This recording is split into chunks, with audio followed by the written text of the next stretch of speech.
收看今天新闻报，我是主播黄文琪。新闻首先带您关注到美国的联邦众议会外交委员会亚太小组上周举办听证会，探讨逆境下的美台恒久伙伴关系，邀请到华府智库中国权力专案主任葛莱伊及美国戴维森学院的教授任雪莉等美中台关系学者出席。共和党籍众议员斐利在听证会上表示，众议院国会台湾连线共同主席夏波去年12月提出台湾特使法案，要求将 AIT 台北办事处处长升格成大使位阶，且任命需获参议院同意，他本人已加入联署。斐利指出，依照相同逻辑，他认为国会也应考虑立法，将 AIT 与驻美国台北经济文化代表处分别认定成美国驻台湾大使馆及台湾驻美国大使馆，驻美代表萧美琴公务称谓也该连同改成大使。斐利进一步表示，类似的外交措施能彰显出美国对台湾坚定不移承诺的一小部分，也显现美方不会受制或允许北京当局主宰美国外交政策。因鼓吹武统台湾被我方驱逐出境的中国学者李毅分析，台湾统一势力早在2020年大选被彻底消灭。他认为国民党将在2024年大选惨败，台湾在两岸终局完全走向台独。不过，国民党主席江启臣并不认同。江启臣日前出席愿景台湾2030活动前，受访表示，对于李毅的言论不需要评论，认为他不了解台湾时局，也不了解台湾的民主政治。主席可以请教，就是之前被驱逐同学的李毅，他在拍一个影片，他分析台湾的局势，他认为2024的时候，国民党不管派谁来还点名，就是一定会失败。被驱逐出境的人还要相信他吗？他是武统学者，他的统一势力在台湾已经完全被消灭。他都已经被驱逐出境了，你要听他的话，还需要相信他？他唱衰他觉得国民党几乎就是武统。他就是一个被驱逐出境的人，不了解台湾嘛，也不了解民主嘛，那这种我们根本不需要去相信，不需要去，也不值得评论。他其实我看他有点名侯友宜，他认为侯友宜到时候一定是会赢过蒋万安和朱启明。这些事情都还太早哈。那我觉得国民党现在最重要的事情是把在党的角色扮演好，更何况这中间2022的大选也还没有进行，所以基本上现在对国民党来讲，就是把当下该做的事情做最重要。其实昨天抓到苏贞昌那个国际贸易经济会议，汇报纠缠。这也不是纠缠，其实或许过去我担任过行政院的发言人、选举的局长，类似的会议我们参加过不少。那行政院本来就有它一个运作机制存在，那只是说对于苏院长来讲，我们一开始觉得说他应该会是较提纲、较波来立定，那没想到这个治安会议也没有开。那原本有想说大概只有治安会议没有开，后来连治安会议也没有开，其他一堆林林总总行政院底下法定的会议通通都没开，所以我们才会全面去检视。那最近这个 RCEP 还有 CPTPP 的事情也吵得沸沸扬扬，那国人也非常关心。那其实国人关心的是说，如果要推动台湾的经贸国际化还有国际接轨，大部分的人民或许不反对，也愿意支持。但是大家很纳闷的是，为什么老是说要牺牲我们的健康，不管是儿时的解禁，或者是来猪的进口等等，全部都是反过来要我们国人配合。那大家有怀疑说，那我们的政府在哪里？应该为人民讲话，为国家讲话，去跟其他国家谈判争取的政府跑去哪里了？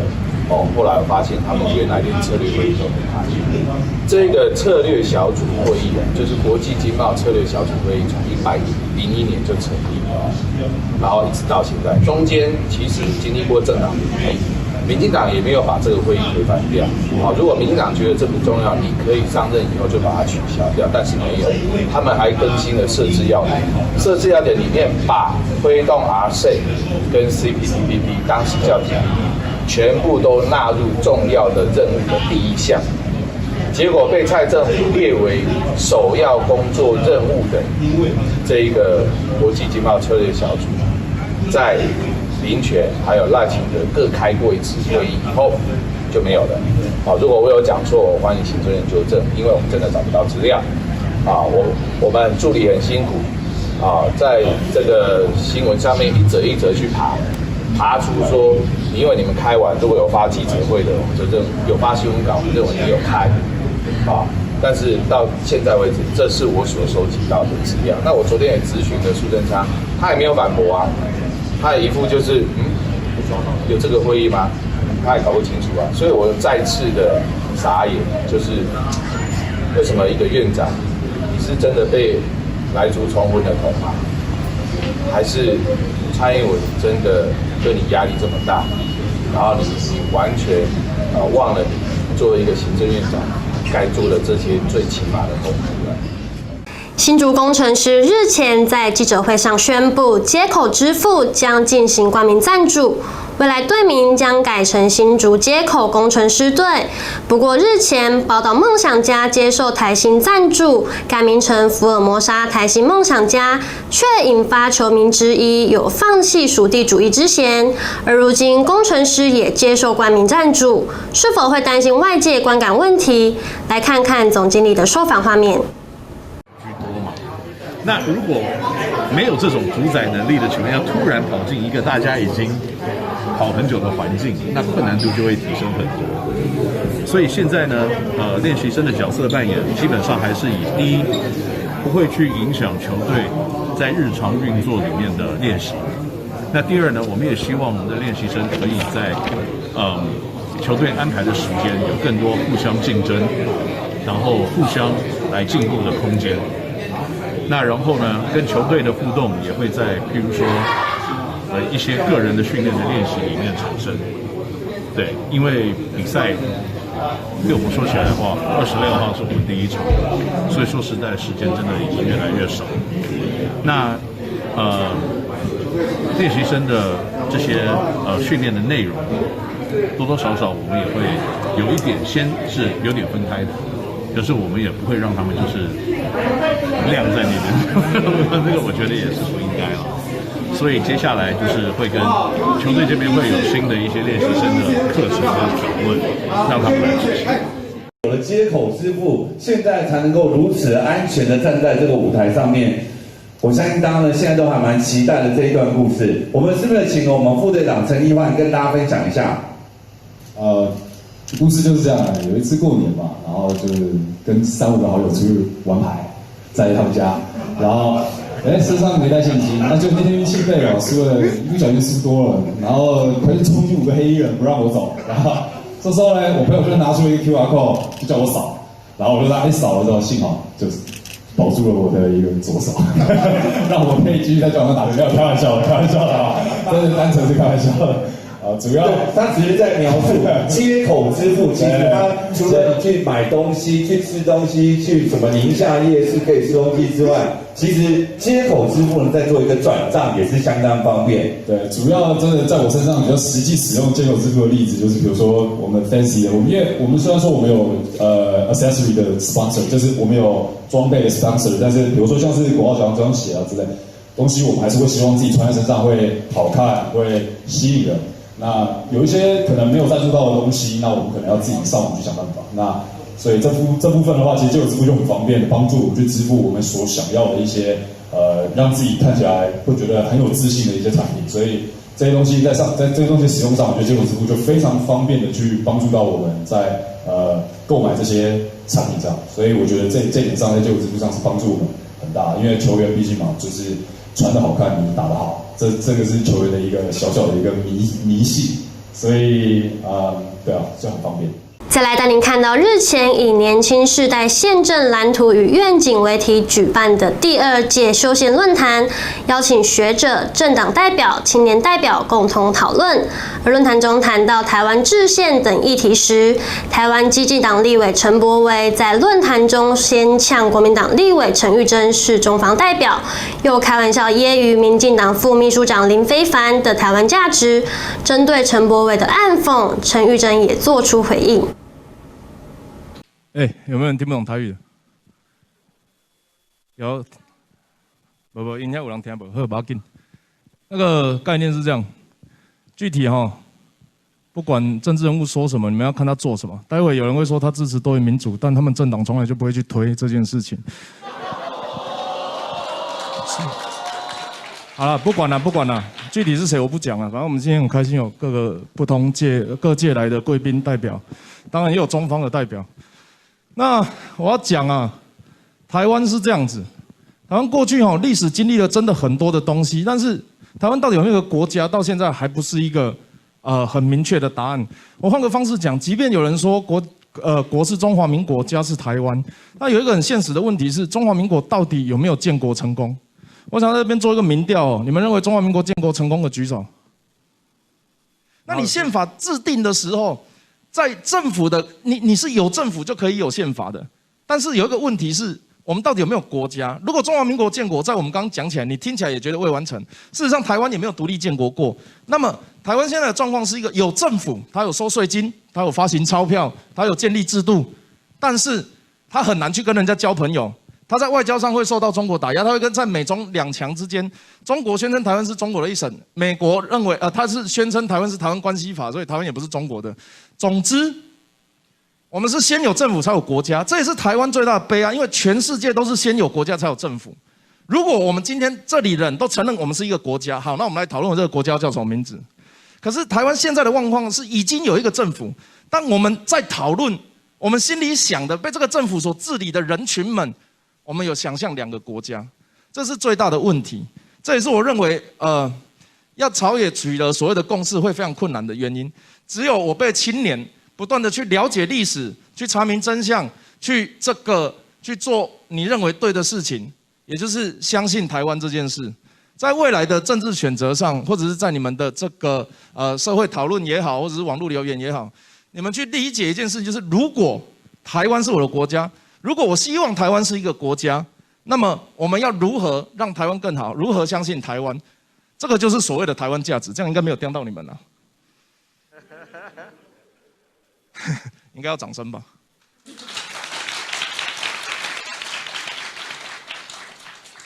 最后，我从来不会己怨他利。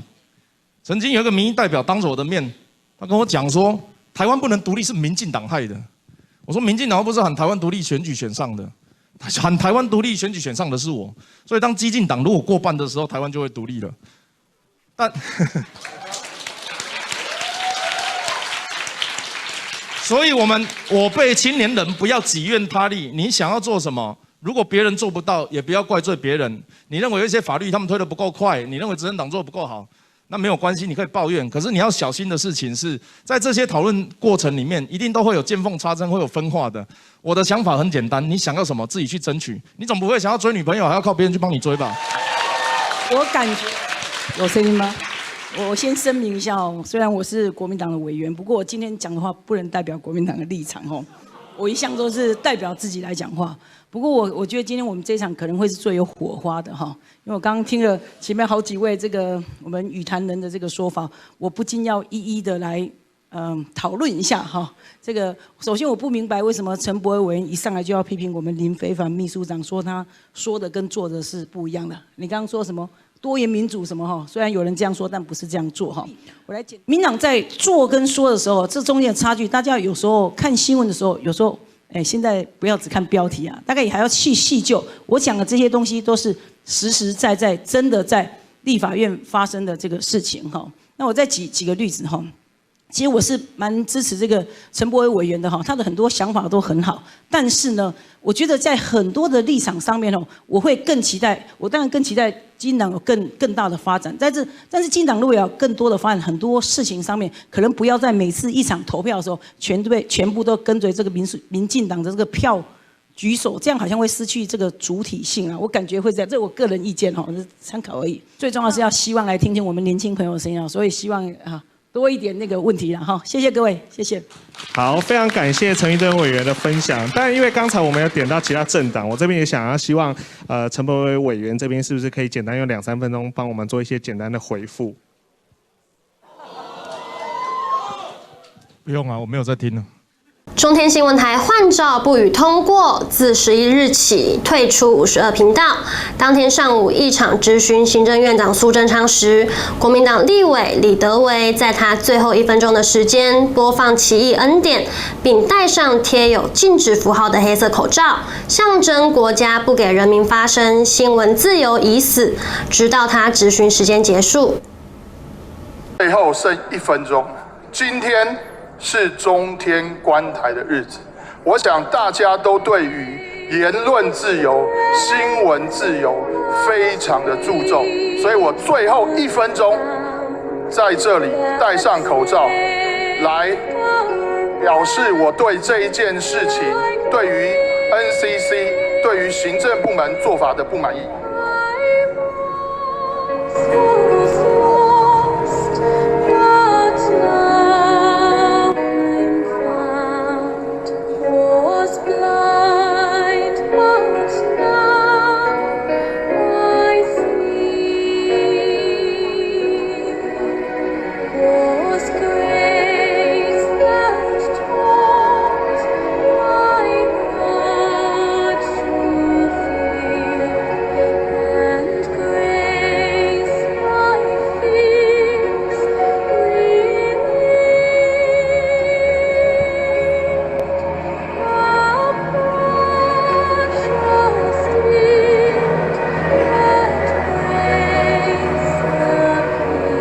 院长也好好想一想，为什么民众的反应是这样。演员胡宇威在新戏《王牌辩护人》中饰演律师，剧中要背诵许多法律相关的知识及法条，而在国外长大的他，中文程度并没有那么好。是什么原因让他敢挑战这个角色呢？一起来听听他的专访。哭啊！心理崩溃啊！审判长，马律师的指控毫无实证。审判长，被告这种行为已经严重损及原告的权益，我必须在这请求审判长把司法正义还给罹难者家属，还给他们一个公道。之前真的是还蛮害怕的，对于词专有名词，然后又再来是语速，又不能断句，又不能呼吸的状态，其实是加起来的，一定会发生的，所以一直抗拒，一直拒绝。那直到那一天开关开了，很难得有电视剧让我边看边浮出一些很多画面，可以提供或者是给意见给导演啊，或者问导演他们怎么拍，对，那如果有那么多的那个福利的话，那就不如这是真的要接的，要不然你永远都不是，你就会后悔，真的会后悔。那接的好。我真的后悔了，因为真的，在我讲了，就是基本上我们在对本的时候，大家就是拿着剧本哦，念着台词的时候，他念他的，他念他的，我念我的，我真的是跟不上，我真的跟不上，因为很多字我也没有看过，我也没有做完翻译，我还在前几集，他们都已经念到后面几集了。很辛苦，每一天没日没夜的一直在翻译，要翻译就算了，但是我也跟不上那个就是我要念熟才会跟得上他们的语速，然后导演要的语速，然后每一天念完剧本，读完本的时候，我都还要多留几个小时跟导演就是讨论，但导演一直对我是非常很有信心，就是。可以的。根据律师伦理规范第11条，律师不应拘泥于诉讼申办而忽略真实之发现。当事人的说辞当然可以相信，但身为律师还是必须担任查证的责任。所以我最近很穷，所以闭嘴啊！哭啊，心里崩溃啊！而且那时候接近拍摄的时间越来越近了，就觉得真是大崩溃了。啊，天哪，我到底拿捏得到，拿捏不到，就不知道该怎么办。真的要开拍的那前几天，前大概2、3天，就是还在后悔当中。但是幸好他们刚开拍有把比较没有那么难的角色部分先拍，让我们比较容易融入剧情，融入剧组。那所以我觉得我们《王牌辩护人》的剧组也是非常的贴心的，因为也知道这个剧本很不容易。啊天哪啊！对，想到这个就是有一个。我讲很长的台词，然后中间是有人打喷嚏或者手机响了，我真的很想拿东西砸过去。总有一天我会让你从那个框框里走出来，让大家看清楚我到底是谁。所以是会结婚会生小孩？会的，会，肯定的，这100%会的，不知道什么时候，只是100%要，就是这个我就会签合约的那种状态，就是一定要的状态。对我来讲，这是人生的下一个目标，这是人生的下一个目标，一定要的。从28岁都想要结婚到现在，所以计划赶不上变化。所以这个东西在我人生呢，我学会了，就是我不能规划的那么死，规划的那么死，你就会卡到。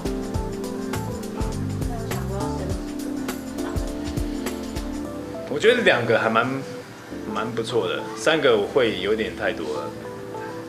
两个至少是我觉得会有陪伴，小朋友会有陪伴。2个是至少是有 cover 到，爸妈没有办法 cover， 但是至少是哥哥或姐姐可以帮他 cover 到。在今年跨年，高雄举办了跨百光年表演，引发民众讨论。而高雄市副市长史哲在脸书发文，认为海港船必然是高雄2021跨百光年演出的一部分，因此第3舞台就在港湾的海中央。同时也强调，跨百光年是跨百、跨海、跨界，还有夸张。新闻的最后，带您抢先看。别人跨越1整年，我们跨越1世纪。100年唯一一次，跨越100年倒数。8大场景，3大舞台，陆海空玩大港。12月24号到1月3号，让我们以光为名。一起照亮100年高雄。